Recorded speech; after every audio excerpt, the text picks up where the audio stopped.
Dati mas masaya ang tropa pag magkasama, kumpleto rigados kapag meron ng inuman at pulutan. Sa lamesa sa isang bilog nag-uungkutan, tawanan at saya tapos merong iyakan.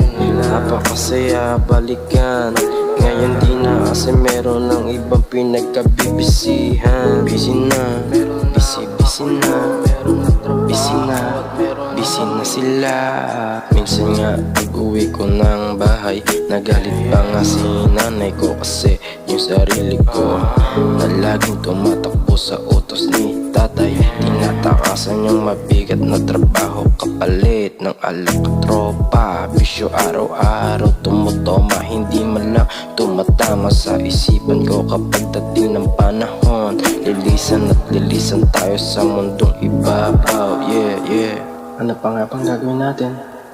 Hindi magpasalamat kaya ma sa lahat na nangyari sa ating buhay. Minsan tumating na ako sa punto na gusto ko nang bumigay, kaso bigla ako natangay ng hangin. Napasukin yung ganitong laro, mahirap sa umpisa, magulo ang tema, laging bigo sa pag-ibig. Kaso yung puso ko naging bato, lumamig sa tao ang pakikitungo. Pinasok, sinakop yung buong kwarto ng usok. Nakakulong, tumatawa mag-isa sa mga mali na nangyari.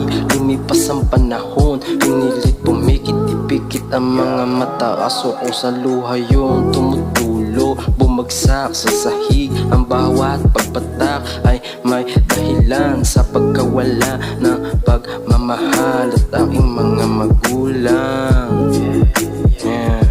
Kaya ito pa din, magpasalamat kung ano na nakakamtan at buhay na pinagkaloob. Sarap sa pakiramdam na makita yung mundo at walang natatapakan o nasasaktan na tao. Kung ayaw mo sa'kin, okay lang, mahalin mo na lang yung sarili mo.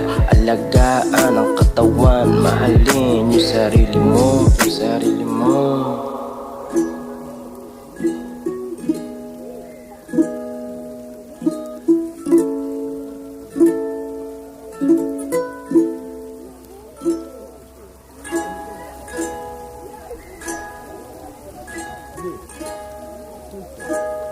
Thank you.